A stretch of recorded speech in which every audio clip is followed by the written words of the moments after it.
So just imagine it's late at night and there she is with all the other runners. I figured she's got a strategy. Welcome to Mother-Daughter Connections, the show dedicated to educating, encouraging, and equipping moms to build lasting, meaningful connections with their daughters. I'm your host and mother-daughter relationship personal trainer, Dr. Michelle Deering. My heart is to be of help to you. I believe that your relationship with your mom is the foundation for your future success, personally, parentally, and professionally. Now remember, even though I'm a licensed psychologist, I'm not your shrink on this show. I am, however, here to share my opinions and those of my guests. If you have concerns about your mental health, please seek services from a mental health provider in your local area. Now join me as we pause to consider today's topic.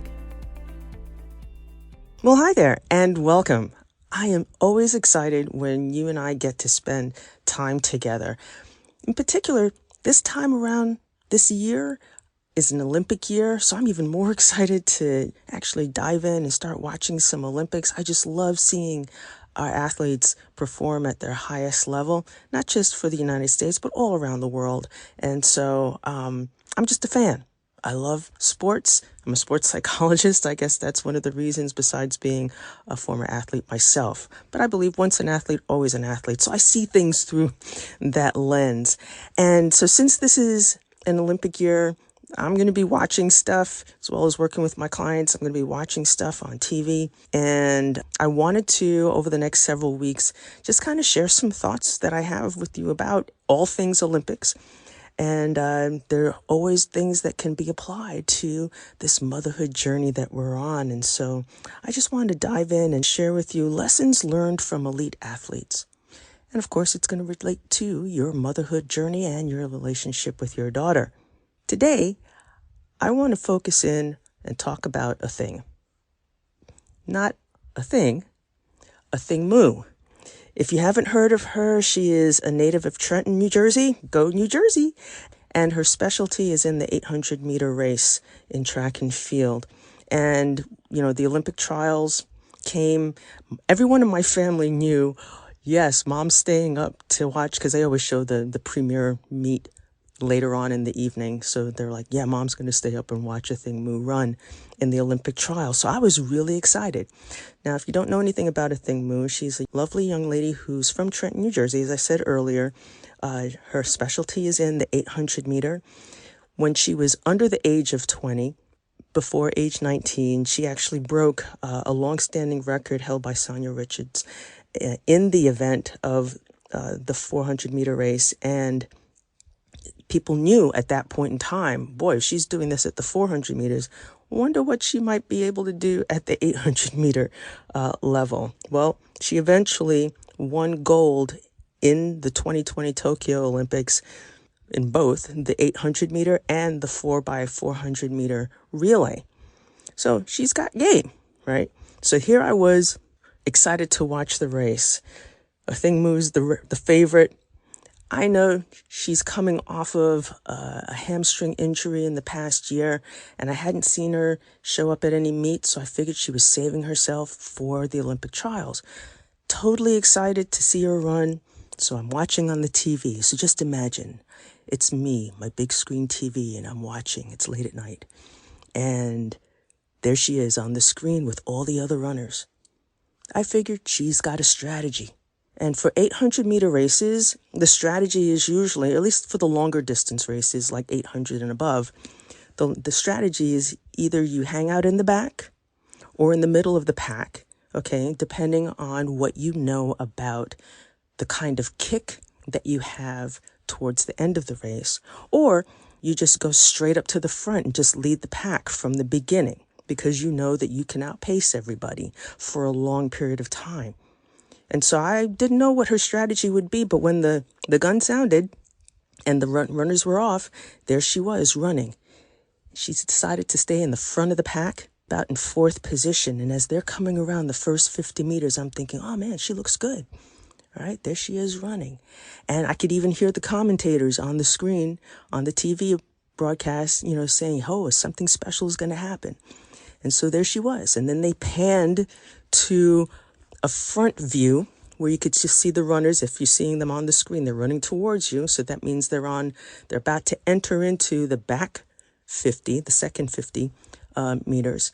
Then as she's running, all of a sudden, I blink and she's on the ground. I'm like, what? My heart sank. And all I kept thinking was, come on, you can get up. I've seen runners do this before, where they've fallen and they get up and they finish the race. By the time she got up, she was hobbling and tearing up. And my heart dropped. And I thought to myself, oh my goodness, she's been not just training for the last 4 years, but she got injured during that time and had spent all this time getting herself back up to running mode, only to trip in the race and finish dead last. I mean, she basically hobbled across the finish line. It got me thinking about how we in this motherhood journey work so hard and then we trip.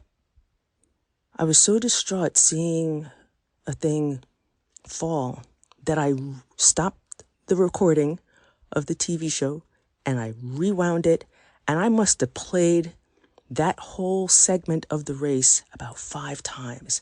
And I was watching and looking. It's like, what happened? It's not an uncommon thing for people in long distance races to get tripped or trip up. It happens. But I was like, what happened? And as I watched, I focused in on her eyes, and there was this split second when she was running, and her gaze just went off to the side for a millisecond. She gazed. It was like her concentration just faded, and boop, she tripped. Or was tripped. It still hasn't been determined. I can't even go do research on what the findings were because stuff like that happens all the time. The bottom line is that she's not going to the Olympics. And it is a big loss for track and field for her to not be there, as well as a big opportunity for the 3 young ladies who will be representing the United States in that event. But it got me thinking about motherhood.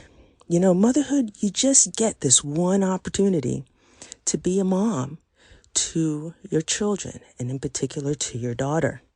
And so I just want to leave you with a question. What tends to distract you? What trips you up in your motherhood, and specifically in your mother-daughter relationship? You see, because the lesson I've learned from watching a thing is that you need to keep your eyes on your stride and stay in the moment in your mothering. It can be hard. There are ways in which you can end up finding, as they put it in running, your flow. If you need help with that, I'm here. You're not in this journey by yourself. Just schedule a no-guilt consult.